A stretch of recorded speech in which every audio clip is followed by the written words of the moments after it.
prestige classes. The worst one in this is the harem protector, which the requirement, of course, is to be a eunuch. You need to be a harem protector, you need to be a prestige class. You basically need to be a 6th level character. I disagree. I'm sure they're fine. I'm sure they're dandy, but I don't think you need to be a 6th level fighter to guard a harem. And then, yeah. I'm sure it takes a great deal of courage to get your balls lopped off, but yeah. Then there's a really good Gandalf lookalike. You probably can't see it. He's really good, though. Not as good as me.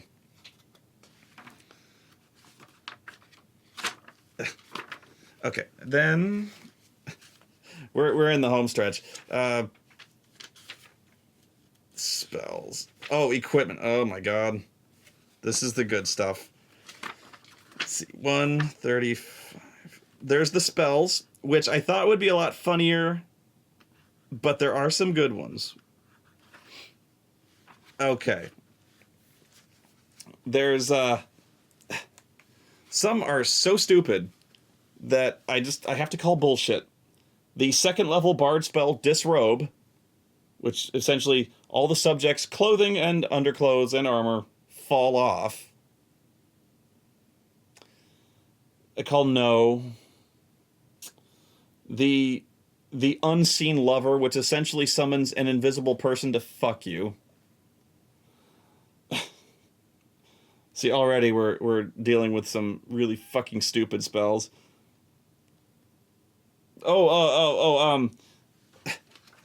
This one is so stupid, and yet it makes sense, and yet I just be like, no. Which one is it?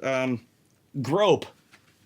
The zero level variant of Mage Hand, in which, let me see, I'll read it. The variation of the Mage Hand spell lets you feel a creature from a distance as if you were actually touching it. It cannot be used to deal damage. I thought it mentioned that it was invented essentially by like little perverted mage school students. Where is Kiss of Life, analyze fertility, detect pregnancy. My favorite one, block the seed, which prevents conception for 1 hour per level. It just sounds like somebody's activating your trap card. You know, blow my load, block the seed. It's just a great, it's a great spell name, block the seed. Yeah. Magic probe, not what you think it is. Damn it. Of course, reverse gender, which is not a high level, 2nd level. I would have thought it'd be a lower level spell, but oh, this one is fucking horrible. Cursed orgasm. I remember this. And yeah, the little flavor text. This is inadequate to what actually happens. The flavor text is, oh, ow, it hurts. The next time the subject achieves orgasm, he is racked with incredible pain that causes 1 to 6 points of damage per caster level, maximum 10d6 points of damage. Kiss my ass. That is not an, oh, ow, it hurts reaction. That will fucking kill you. You would blow your load so hard you would die, like Donovan in Indiana Jones and the Last fucking Crusade. Whoa! Fuck.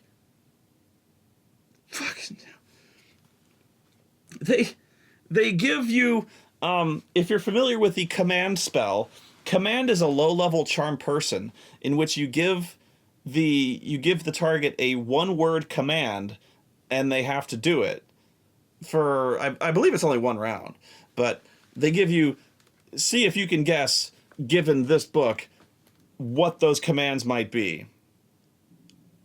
First one is masturbate.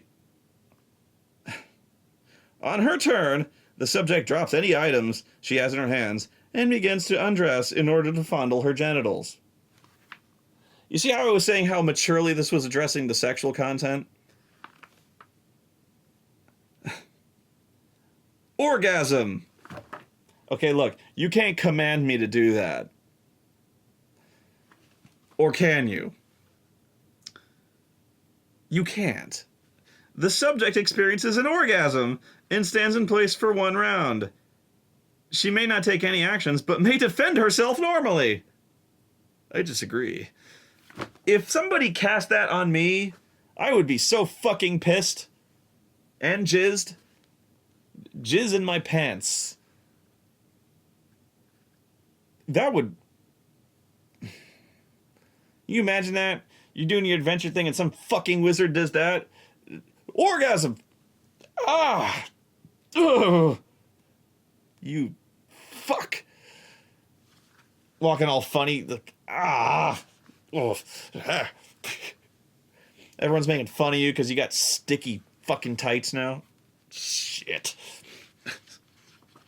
That sucks. That sucks so bad. Now you fucking filled your pants. Ugh, sticky as shit. Ugh. You can't command someone to do that. Ugh.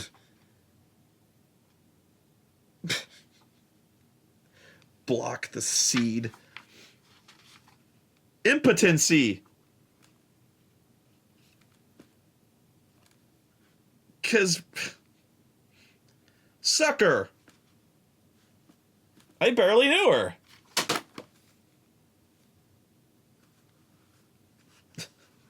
Come on. Analyze fertility. Detect pregnancy. I actually believe that one. Engorged. Gate. Not what you think it is. I'm not even sure it is what I think it is. Engorged strike. Not what I thought it was. Target's unarmed strikes are treated as one size category larger. Apparently, your fists are engorged. Let's face it, you just wanted to use the word engorged, didn't you? That's okay. I've been meaning to use it more in sentences myself.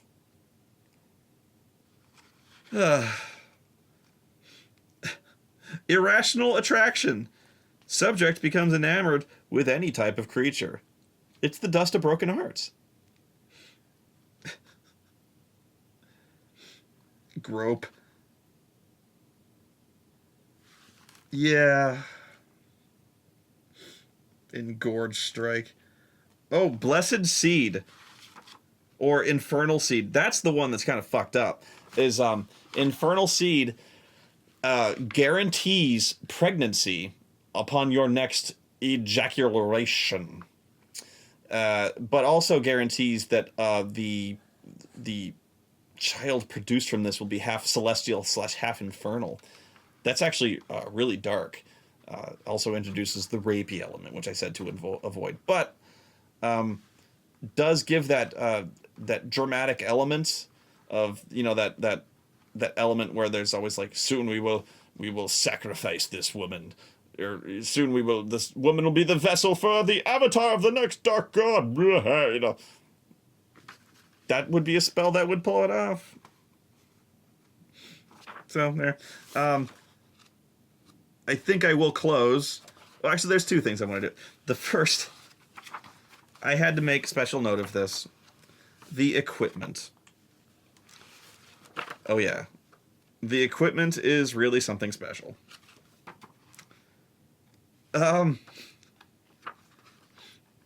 are, of course, the various aphrodisiacs. The surprisingly condoms, which I was surprised anyway. Shocking amount of different kinds of lubes.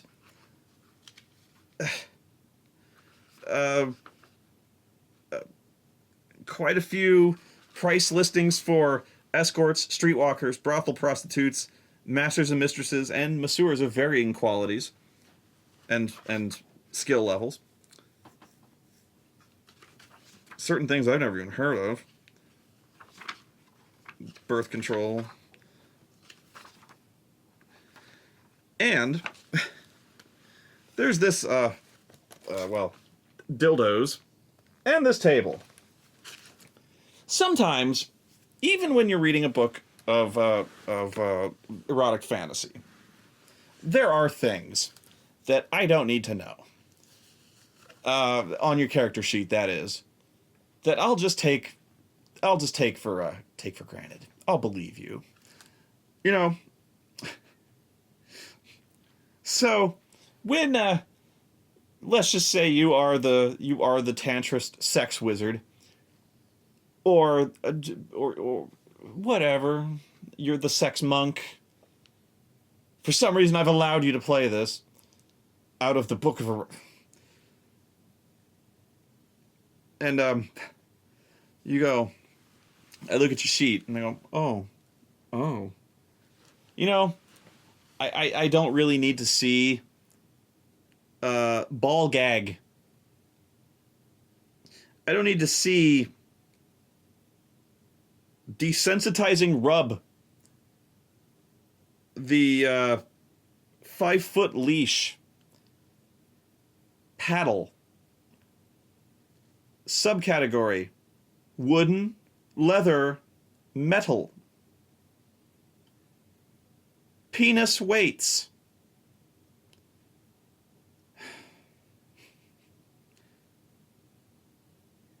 Slickery. Whip, parentheses, sexual. Sub-item, flogger. Bull. Riding crop. Sub-items, rattan. Leather short. Leather long. Hood, leather, metal. You know, I believe you. You don't need to...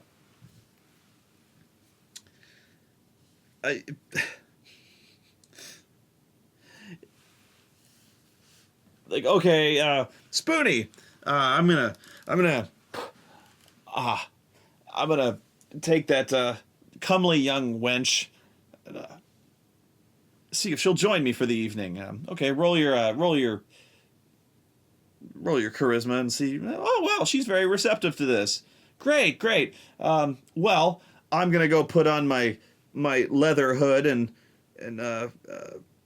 get my manacles, my medium-sized manacles, and then get my leather paddle. Do you have one? Oh, yes, it's on my character sheet here. Oh, wait, shit.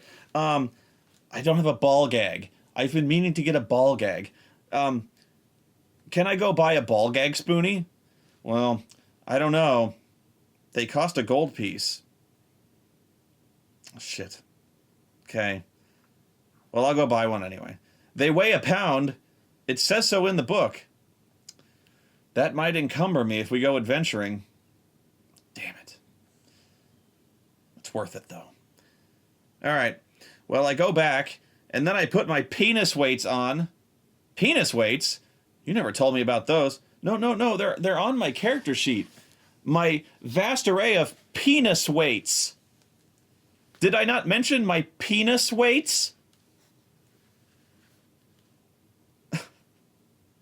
Because I have a lot of penis weights. I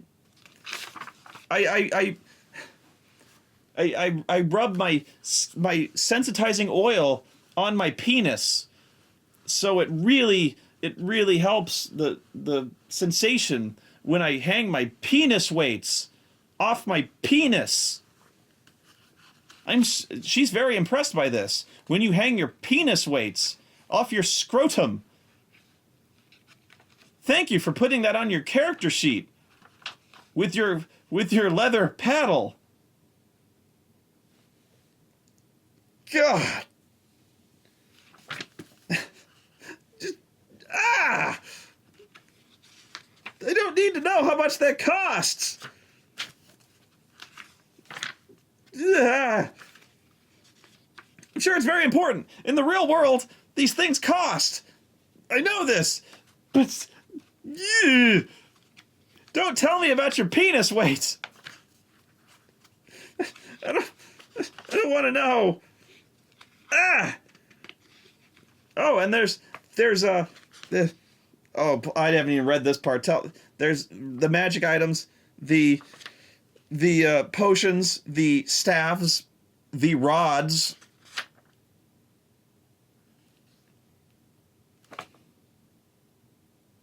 Oh, it goes exactly where you think that goes.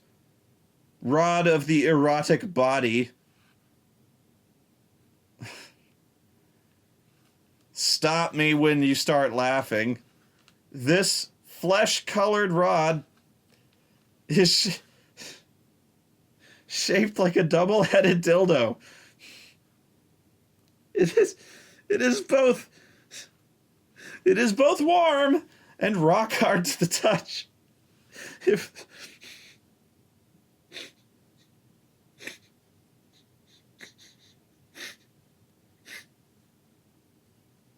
If the wielder engages in sex, he gets an increase to what if the wielder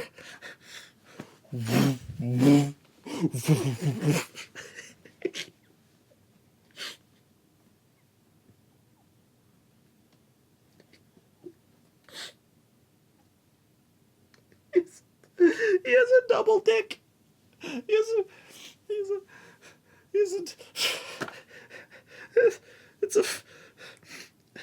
It's shit. Hold this. It's warm. I know.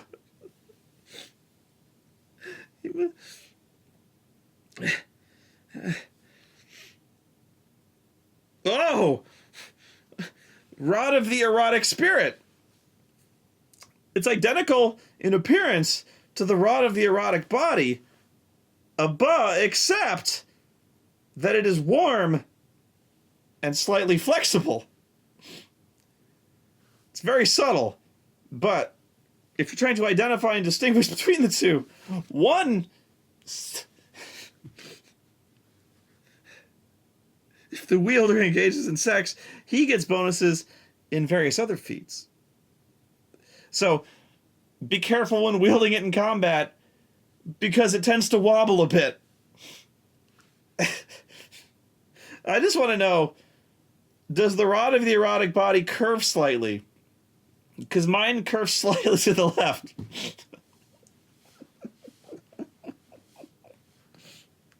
Can it be used for other things?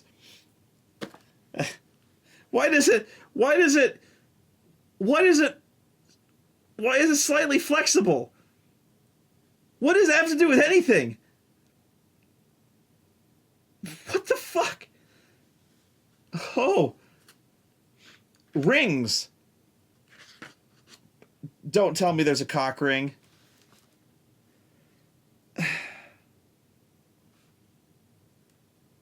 Is there a cock ring? There is not. That is unbelievable.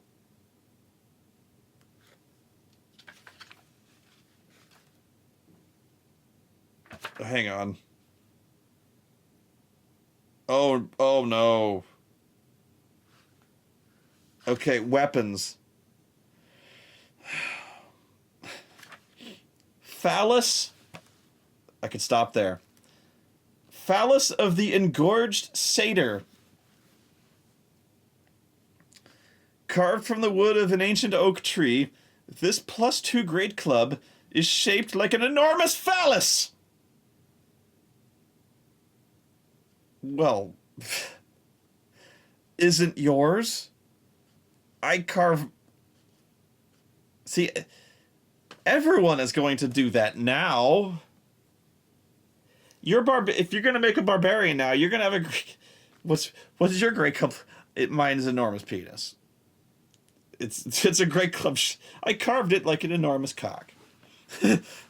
It's a 4-foot cock. Well, of course it is. What? Yeah. Oh, God.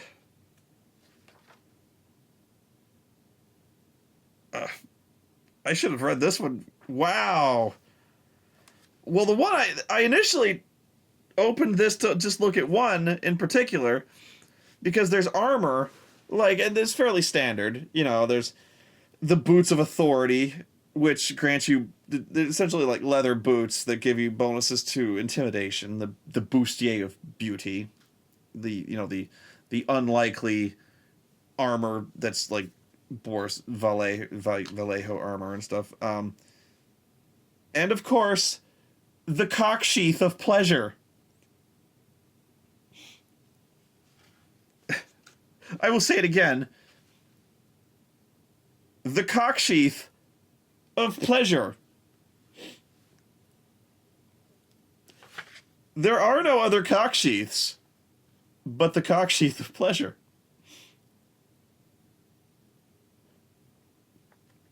I will now read to you the entry of the cocksheath of pleasure. I tried, damn it. I tried not to laugh. The cocksheath of pleasure.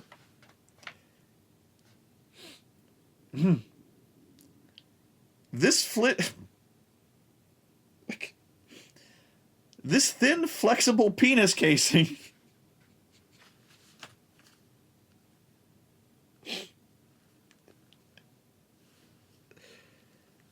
I have to start over. I had a moment. The cocksheath of pleasure. This thin, flexible penis casing can be worn by a male or slipped over a dildo. It has bumps and ridges that provide additional stimulation during intercourse. It provides a +5 competence bonus on perform sexual technique checks for the user. It radiates faint transmutation magic, requires a caster level of 5th, the craft wondrous item feat, because it is indeed wondrous, and the creator must be a gnome. The price?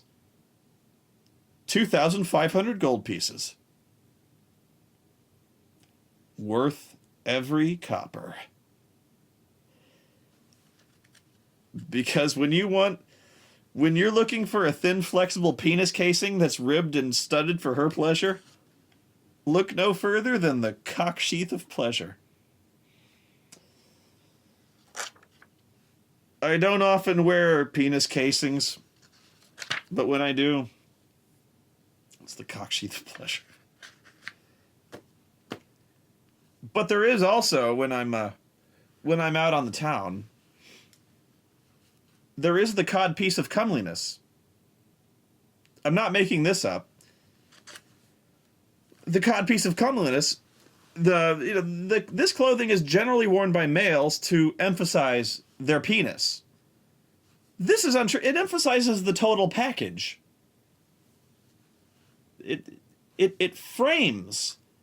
It frames and elevates. It lifts. It lifts and cups the package. It presents it, if you will, a presentation, Anyway, it emphasizes the package. I could demonstrate for you. I have such a... No, okay.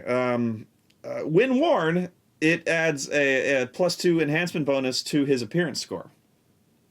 Unless it's me, I need an extra large one, in which case it would add a +4. It requires a caster level of 8th. Price, 4,000 gold pieces. Again, worth it. I should have had one for my bard character. Although, didn't need it. It was already quite impressive. Ladies ran in terror, quite frankly. It looked like I had an armadillo down my trousers. But with this, any man would be legendary.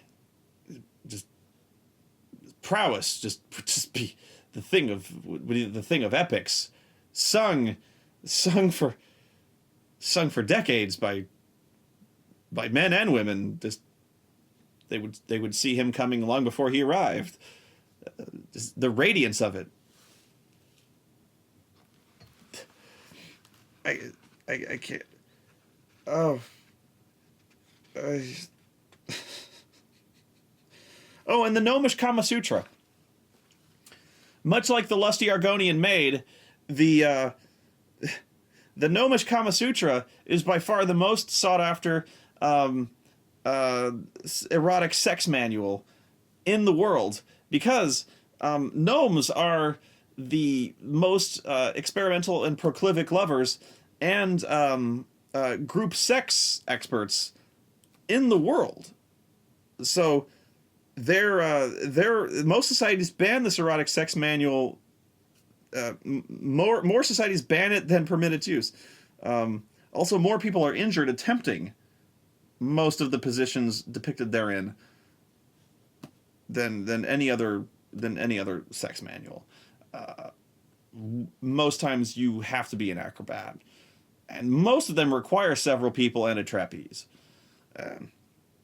It also is highly instructional in terms of it grants bonuses on craft, sex toys, perform sexual techniques, and profession prostitute, and strangely enough, architecture, because it requires the construction of very complex apparatuses. But again, if you can find it, especially the pop-up version, you will be a sage. People will come from miles around, countries away, to just kneel at your feet and ask you questions and learn from you. You could set up whole schools, academies, in Tantra, Gnomish Tantra.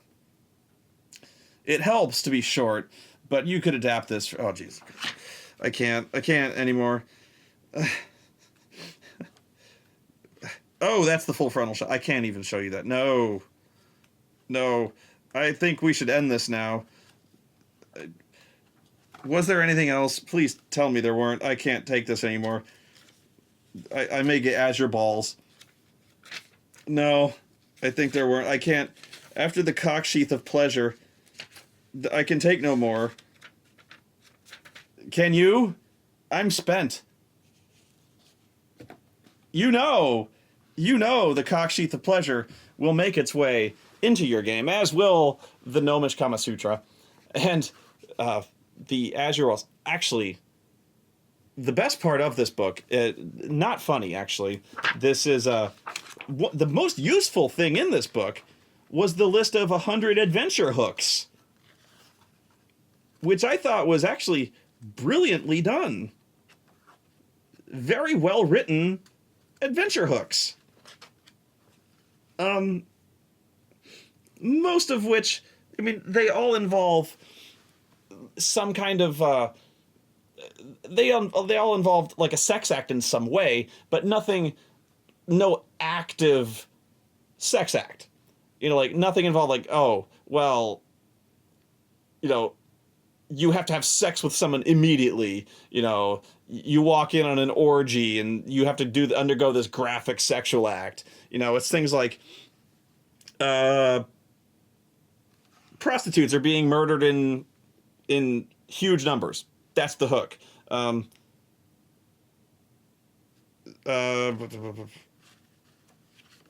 What's another good one? A sorcerer's mastered a mass reverse gender spell affecting an entire community. That's actually kind of an interesting hook. It's not really a sex adventure. It's not. You're not going to get into weird pornographic adventures, but it's just like a weird thing has happened and you're trying to reverse it. It's, you need to find some kind of thing to put it right. Let's see. A vampire has learned a spell that allows her to bear children, which become vampire spawn. it involves sex and reproduction, but it's a highly disturbing act that's already taken place to somebody else, and you have to stop the vampire before it happens again, or it's already happened and the vampire has awakened along with its vampire spawn and it may do it again and you have to stop it. So like the let's see.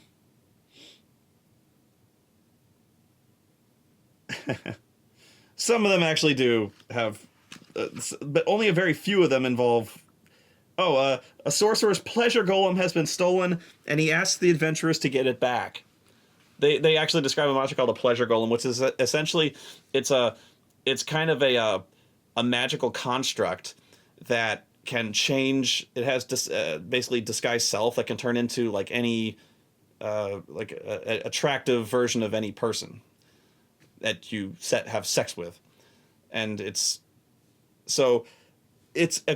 kind of a comedy type thing where like a sorcerer hires them and is like, this is awkward. Look, I have this thing that so you don't have to like go fuck the thing. It's just like he describes this. He essentially is describing a blow up doll that got stolen from him, and you go get it back. That's as far as it's gonna go. It's like you've got this really funny story that, so let me do one more. This one's kind of interesting. One of the adventurers begins finding love letters addressed to her inside her gear, but none of the companions are responsible. A jilted lover hires an assassin to hunt down one of the adventurers.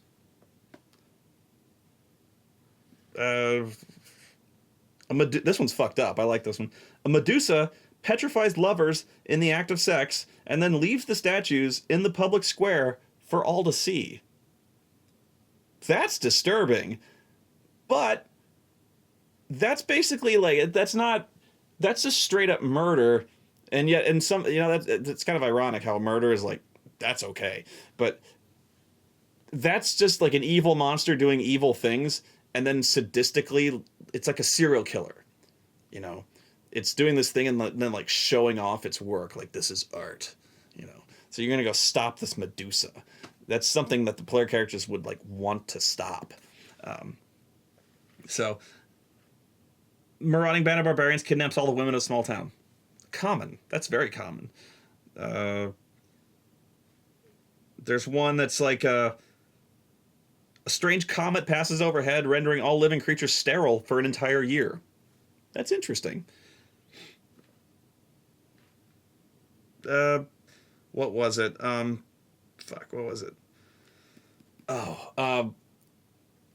All of a sudden, all of the like able-bodied, sexually mature virgins in 100-mile radius of a certain point just vanish for some reason. And you're like, that's kind of interesting. The party might be interested in investigating that. Does it have to be for a sexual reason? Not really, but it's worth looking into. So a lot of these, pretty much all of these, are adventurers are falsely accused of kidnapping several concubines from a crime lord's harem. So I was looking at these adventure hooks going like, none of these are really pornographic, which is weird considering there's so much like, I won't say pornographic content, but so many of these are like, I was so afraid of looking in these adventure hooks going like, oh, well, this is going to be like so many Cinemax plot hooks. Like, we go to a tavern and some tavern wench is like, oh, well, I really a succubus, but my sisters down in the hells have this real problem. Could you come down to my succubus lair and help my sisters do like something stupid, something really fucking stupid involving going down to some succubus lair and involving having sex with all of them, something really immature, going to some public bath for no reason really. And like, well, we have to interrogate all the ladies in this public bath by fucking them. Don't steal that idea, it's mine. But yeah, so as I was going through this, going like, for as many things as I was complimenting this book on, I'm like, no, this actually fairly well written and fairly mature. And then they go the I'm like, fairly mature cocksheath of pleasure. I don't know, but that is the book of erotic fantasy, one of the most notorious books of my career at the game store. Drew the most immature giggles, both then and just now, both from me and you, I think. But definitely worth a read. I feel like I've read half the book to you just now, but if you got the audiobook version just now, I hope it was worth it. I hope you've enjoyed it. I have not actually run anything from this book, nor do I think I intend to. The adventure hooks actually seem quite interesting. If I'm going to steal anything, it will probably be that. One more tangent. You know what? I actually did steal something from this book. Or at least I thought I had. And that was the one thing I was forgetting. Very briefly. I could have sworn there was a spell in this that I was very frustrated when I couldn't find it. Because I was still playing a D&D, the second edition, when I saw this book. And I really wanted a spell for my starting mage character that I had. I thought it was in this book, but apparently I was just inspired by it. So I wanted a spell that didn't, of course, exist in the AD&D books, and so you can invent spells. There's rules to create your own spells. They have to be approved by the dungeon master, of course, but there's rules for it. And so mine was not really out of hand. It was a boob job spell. I wanted a boob job spell. First level, very simple. Give boob jobs. It was not cheap. But it was permanent. Give boob jobs. So I was like, my mage has to make a living. So one of the spells in his spellbook is to give boob jobs. He invented it. He made the spell. He researched it. There you go. The DM was like, really? What? He's like, yeah, that's what I want to do. He's like, you've got like 4 spells and you want one of them to be boob job.